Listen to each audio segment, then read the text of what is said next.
your car is towed. You'll need a tow back to pit lane. Hello, welcome back to another video. This time we're in the Toyota GR Cup on Fuji Speedway, and this is by far one of my favourite track combinations with this car so far that I've tried in it, and it's brilliant. I do like it. There's quite a bit of bump drafting you can get done. There's a really long straight, so it's great for drafting. There's big long lines of drafting cars going on all the time. And overall I just find this car great to race. Like it's on slicks I believe, so it's just really grippy. It goes absolutely nowhere in a straight line. I think it's slower than the Mazda MX-5 in a straight line. I think the Mazda's actually quicker around this track in general, but by like maybe a few tenths or whatever. It's this. I just like this car. It's good fun. I definitely highly recommend it. If you're just coming out of rookies to D-Class, this is the car you want to be driving. It's definitely great. To note with this car though is be very careful going around really tight corners. Be careful how much steering you all of a sudden put into it. Especially if there's quite a big curb on the inside of that corner, because this car is super easy to. In fact, this car rolls by itself without any assistance sometimes off curbing, as I'm about to demonstrate.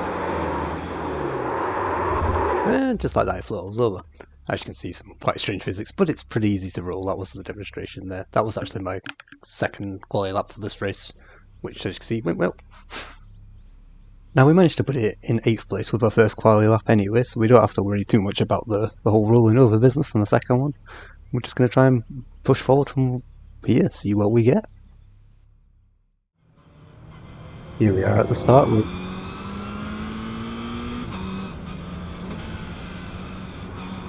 Now some other things to note about this car as well is it's a bit wobbly on brakes. Like if you hit the brakes hard, it will wiggle around quite a lot. It's okay if you can get good control of that, which is pretty easy to do, as long as it's not like, as long as you're not making too many steering movements as you're doing it, like you're not trying to turn into a corner as it's being wobbly like that, you'll be perfectly fine with it.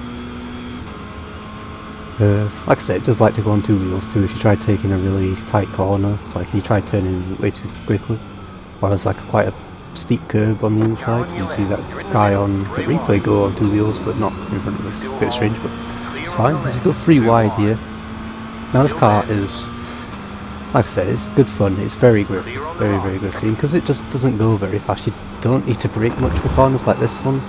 You see, don't really hit the brakes much. Neither does the guy in front. He's pressing the brake, but he's not pressing it hard. You know, he's just pressing it a little bit just to get the turn in and just slow down just enough. It's good little fun car. It's so raceable as well.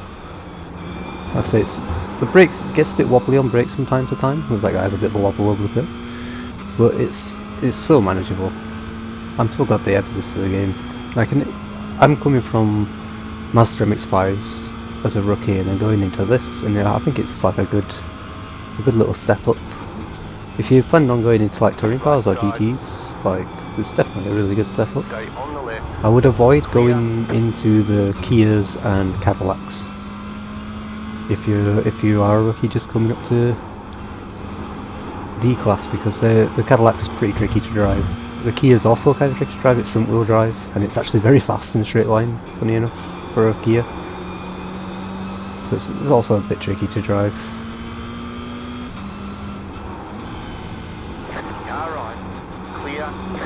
I would also avoid the fixed GT4 and maybe the touring car category at the beginning as well. I think that's available also in D-Class. I'd go straight for this. This is like your next step up from the Mazda, I feel. It's like I said, the Mazda's actually slightly quicker around here than what this is overall, I feel, but it's kind of different. Like the Mazda's fast in a straight line. It doesn't have kind of the grip in this. This is also, I feel like it might have a little bit of aero to this car as well, the slicks. Tiny amount, but feels like it has something. Maybe that wing on the back of it is actually doing something. This is where the train starts to form. I think it was on F1, under free. As some incident goes off somewhere and somebody is talking about it. I want to catch these guys in front, but you kind of need to work together. Like if the people in front of you are no quicker and no slower than you on this track, it's a bit difficult, right? I can't really make up my time on them. The only way I'm going to make up my time is to work with the people behind me. It's a bit like Daytona when you're in something this slow. You just drive around pushing each other down the streets to try and catch the next guy, and then you can start battling with the whole pack, right? You gotta work together, you gotta use your head about it a bit. Now obviously the problem with that is this is a 15 minutes race, so I can't really do that much. But this guy behind me, I think he's a little bit quicker at the time, so I'm like, well, if he gets close enough, I'll try and let him pass without losing too much time. We'll see how his speed goes. I might, first I'm going to try and defend him, because, well, the race for me says I have to defend, I cannot lose this position, but at the same time, if he starts showing that he's actually like a lot quicker, I might try and let him pass and follow, and try and speed myself up in the process.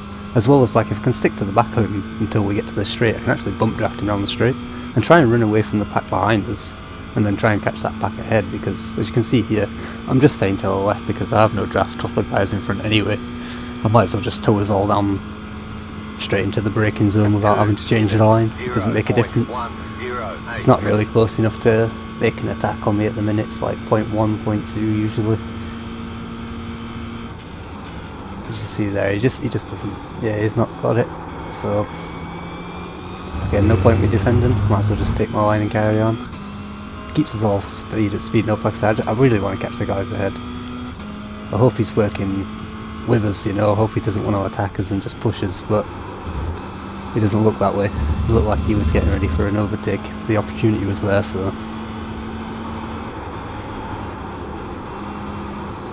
See now, they're like 3 seconds ahead. At this point, I should have thought, well, it's a 15-minute race. We're all similar speed when I catch him, right? So I should have just started fighting everything off, but I don't. I decide here, as you can see, like we're at the same speed. I'm side by side, but you can keep hearing me let go of the throttle just slightly, like there and there, because I'm trying to give him the position without losing any time myself, really, other than like the 1 or 2 attempts to slot in behind him like this. And I get in nicely, way before the other guy can get there and try and get the position off me. It's like, now that I realise this might have been a bad idea.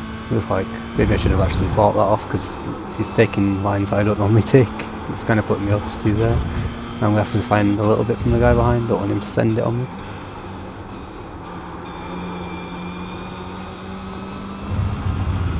But yeah, my thought process is basically, I'm going to catch this guy up, because, well, I think he's a little bit quicker than us, so I want to catch him up and push him down straight. Hopefully we get to the guys in front of us, but they're just pulling away so quick, it's not going to happen. Now, your first experiences of this car, obviously coming from rookies, is going to be this cup that I'm racing here, which is the GR Cup. Or it's going to be the Sim Lab Challenge, where you've got the Mazda, the Toyota, the Mustang, and the Volkswagen Jetta. I couldn't actually remember what the last one was because I never see it. All racing on the same track together now. You'll almost never see Mustangs or Jettas anyway, but the Mazdas and the Toyotas you'll see lots of. I don't recommend going for that one straight away, because like I said, the Mazdas and the Toyotas are very similar in speed when it comes to going around tracks. They're very, there's a similar place, but they're classed differently, and they're in different classes, sorry, so it's like multi-class. And you end up racing Mazdas. If the Mazdas catch you, you end up racing Mazdas, and you don't want to be racing them because you're actually racing the Toyotas and not the Mazdas. But they have to race you because, well, they're ahead of all the others and they need to get past you to keep extending that gap or whatever. So yeah, it's a bit awkward, that one. I wouldn't really recommend that one to begin with. I'd probably try to just keep sticking at the GR Cup for a few days and stuff like that, get used to the car, used to how it handles and stuff like that. And then maybe move on to a similar challenge and try it out. It's a bit of a, like I said, it's a little bit chaos depending on how things are in it. Sometimes you find that all the Mazdas wreck each other at the start, and then you don't have to worry about them. And sometimes it's the other way around. The Toyotas all wreck each other at the start, and all the Mazdas go piling in because they've got nowhere to go. But this GR Cup's definitely fun. I do like the single make races though, especially with a fixed setup like this, because everything's equal, right? The only difference is driving skill and equipment you have, and the equipment's only an extremely small factor in that, for the most part, that is.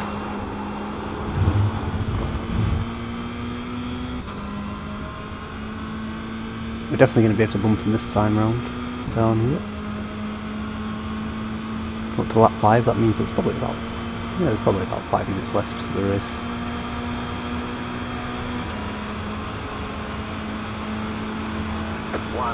Keep pushing him down there. Doing pretty good times. I think our qualifying time was 1:59.8, so the times are still there, still good. The guys up in first are doing 1:58 flats, so there's that. We're definitely not catching them. This is really awkward for us all now. Don't really want to be fighting him, but he keeps defending his line. I've no intention of overtaking him. Like, I thought it'd kind of be obvious with him by me giving up the position and not trying to attack him, but he keeps defending whenever I get close.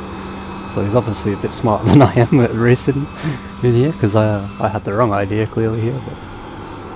But if it was a longer race, maybe it was the right idea I had. It's always good to try these things though. Now the question is, can we actually keep hold of the 7th, or are we going to lose that? So I'd be pretty happy with this. If we get to keep this, I'll be really happy with this. Gotta say, I'm having a real good laugh in these as well. Like, this was like the first race I did on Fuji with it. I've had a couple of races since then, and other than one where I span out way around the first corner, like on the first lap, like an absolute rookie that I am, it's all been like this, where it's just like small packs of like 5 and 6 cars all fighting each other. The lead pack's like always like 5 seconds ahead of the next pack, but it's always like pack racing. Everywhere I go, it's pack racing. It's great. It's really good fun. There's always somebody to race. Like here, right here, I'm like, well, I'm under attack from the guy behind, and so is the guy in front of me. I can defend this by pushing him. My defense here for the guy next to it is to push the guy in front of me. But I kind of make a mistake, as we're going to see here, because like I hear it come up 3 wide and I kind of get a bit nervous. There we go. And I realised, oh crap, I broke a little bit too late. Like, see here, I could have made the corner, but I decided not to go out wide and just like come back safely. And I get a slow down, which is unfortunate because I'd already lost a couple of positions, but now I'm going to lose all of them. I'm still with the pack though, so that's all good. I'm still going to be able to fight for some more positions. It looks like now we're in 11th.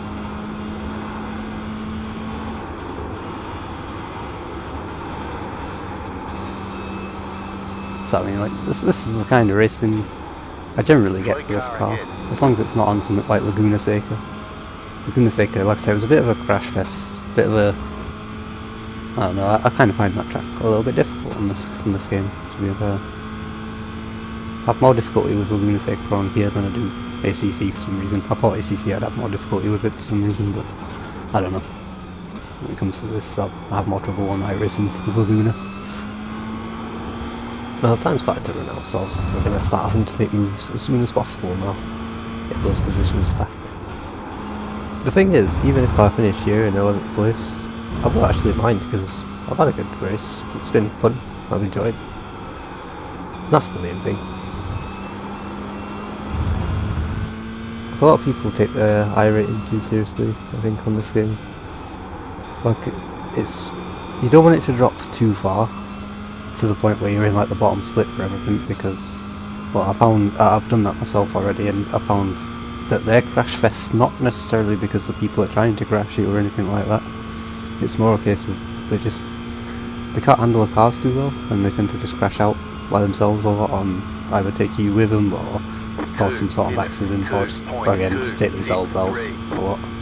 You're not really racing people, whereas here I'm trying to race people in the higher splits. Like I said, this one's split 1, but the strength of field was like 2,300, 2,400, something like that. It's way above like my skill level. And that's one of the things I was really enjoying about it, is like I'm actually staying with some of these people that are a lot quicker than me.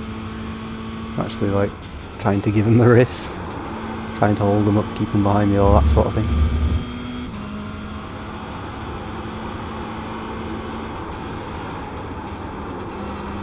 And I figure there's probably like, this is either going to be the last lap or the next lap's going to be the last lap, so I really want to get some positions out of this, because yeah, I've just had my my moment, and well, I lost out a lot. I was the second car in this pack, and now I'm the last car in the pack.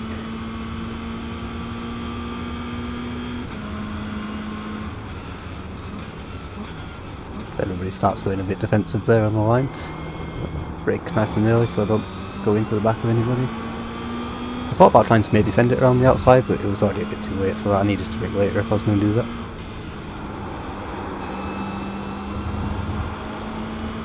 But he opens up this corner really wide for me, so I'm going to take that.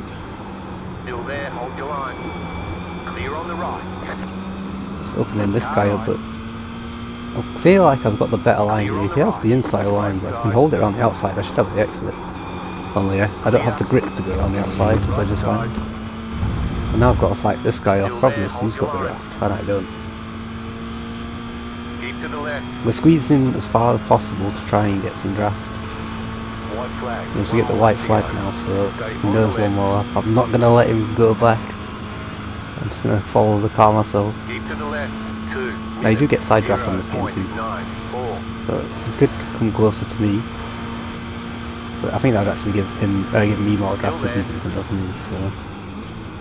As he sends it into the first corner, we accidentally bumped him, but as you saw at the top there, we didn't get a car contact for that. We got so lucky, that was like easily a 4x. Easily a 4x, and we didn't get anything for that. Somehow. So we don't have to apologise. I mean, he did outbrake himself, and I did turn in, like, expecting him to outbrake himself and get onto the inside, but I thought he was going to overshoot it a bit further. And it's just there, I got an off track for that, and now I've got a 2x. So I definitely did not get a 4x for that. I was quite amazed at that. Sometimes netcode works in your favour, I guess. Because thankfully nothing happened to him, he didn't obviously crash or anything. That was my main issue there, was like, after he didn't crash was like getting 4x, but the main thing was he didn't crash.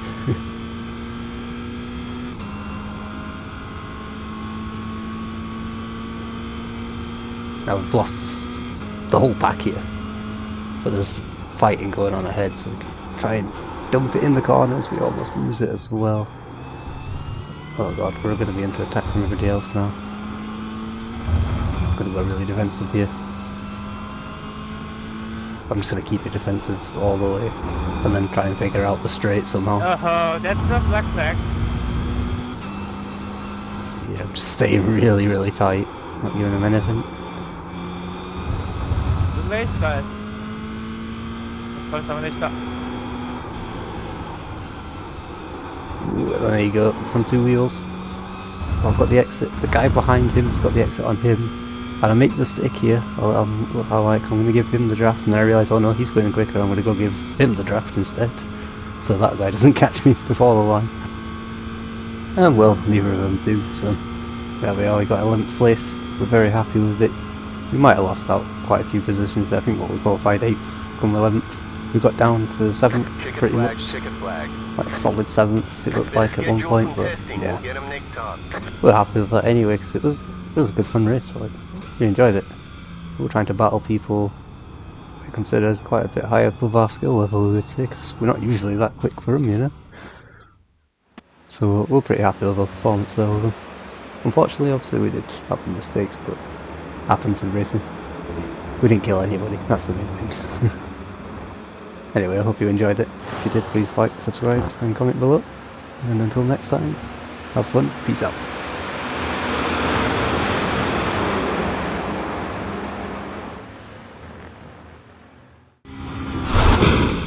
Looks like your car is towed. You'll need a tow back to pit lane.